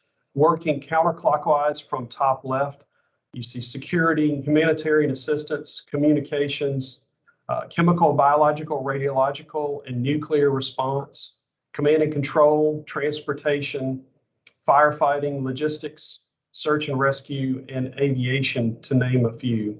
And we're also, as I mentioned, we're led by Adjutant General Major General James Eifert, who's depicted in the center. The key takeaway here is that our partnerships with state agencies has never been as strong as it is now. Next slide. During the All Hazards Coordination Workshop that's held annually in March, our out-of-state National Guard EMAC partners indicated that they'll provide support to us if requested. With the COVID outbreak, We may also see increased logistics requirements due to PPE and medical supply distribution requirements. As always, we expect logistics and commodities distribution to be critical in every response. After 15 months of COVID response, our command structure is very experienced and well seasoned, to say the least. Our large hurricane, with a large hurricane response, we also plan to assign Florida Guardsmen to security and public safety missions and assign other missions to our out-of-state military support partners as well. And we're excited to see that the COVID mission is going to end soon for us. Most of our forces are expected to be off of mission no later than 26 June. We'll still have a few hundred left to wrap up with logistics, but that should give us enough time to rest prior to reaching the heart of hurricane season this year. And lastly, we understand that with any sort of COVID outbreak this year, we may have some special sheltering requirements that come our way. Next slide. Here's some detailed planning factors listed on the slide. We normally prepare for worst case scenarios with a 3-brigade response, which can equate to approximately 12,000 or more soldiers. That doesn't mean that we'll always respond with that sort of size, but we're always prepared and coordinate with our external partners if that were to occur. We fill in capability gaps with those out-of-state guardsmen and active duty military prior to every hurricane season. We're also prepared to support limited evacuation of the Lower Keys Medical Center prior to hurricane landfall, and that's exercised in Key West prior to every hurricane season. The bottom line here is the Florida National Guard will be ready when our citizens need us. All right, next slide. This chart represents our mitigation of capability gaps that I mentioned before, and that's developed prior to every hurricane season during the All Hazards Coordination Workshop. So you'll see that Florida doesn't typically reach out to our out-of-state partners via EMAC until we get to a Category 3 or higher. So you can see the capability areas in the center of the chart here that start to turn red within the Category 3 column. And as we move from Category 3 to Category 5, you'll note there's some additional capability gaps that we'll be looking to fill by supporting external military partners. Generally, logistics, transportation, and aviation are our initial asks. Next slide. And ma'am, this is the most important slide in the deck. We're here for you. We work for you. And as always, we remain right, ready, and relevant. And ma'am, that's all I had. Penny, your questions. Thank you so much. I appreciate the overview and the readiness of the Florida National Guard. Like I said at the outset, you're an integral and critical part of our response. We couldn't do it without you. Yes, thank you. That concludes our briefing for the 2021 hurricane season, and we usually conclude with an availability for the press. Mike, do you want to open that up and let folks know who's available to answer questions besides me, if there are any? Thank you, Congresswoman Wasserman Schultz. So available for the press availability are Ken Graham, the director of the National Hurricane Center, and Dr. Molly Barringer, the deputy director from NOAA, along with the Congresswoman. If you have any questions, please raise your hand and we can call on you. Raise your hand you can hit the raise hand key in the box. Tyler, do you see any raised hands? I do not. Again, any questions for the Congresswoman or the head of the National Hurricane Center or the deputy director of NOAA? Is that one? No. Tony Mann from the Sun Sentinel has a question. Tony? Yeah, Director Graham. I was wondering what your reaction was and the impact on the Hurricane Center staff when former President Trump altered the Dorian graphic with his Sharpie and when NOAA rebuked the Birmingham Forecast Office. I think the most important thing for us is we've done since the Hurricane Center started, and we did through the 19 season, we did through the 20 season with the pandemic, and we'll do again in 21 and forever into the future. It's always going to be about science to us. So we double down on the science.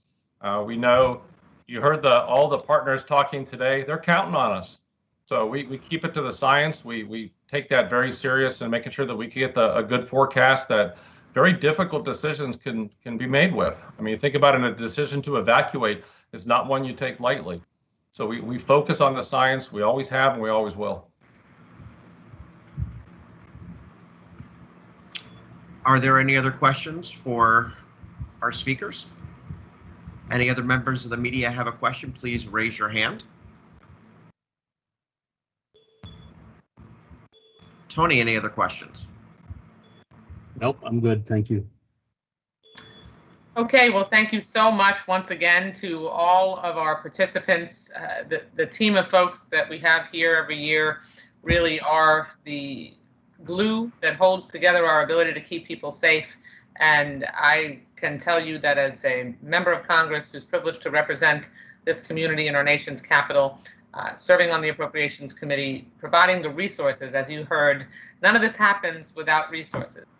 Other than the Red Cross and FPL that were presenters today, all of these agencies are governmental agencies that require the funds necessary to make sure that we can constantly be focused on improving our ability to keep people safe, improving the forecasting, improving the ability of the safety net that is woven so tightly by these professionals really holds firm. So I'm so proud of all of you, so proud of our ability to make sure that we can keep people safe. And I think lastly, I'll just close by saying that whether it is COVID-19, which is certainly something that is not controlled by any of us, that is a naturally occurring virus that has a mind of its own and doesn't care how prepared we might be.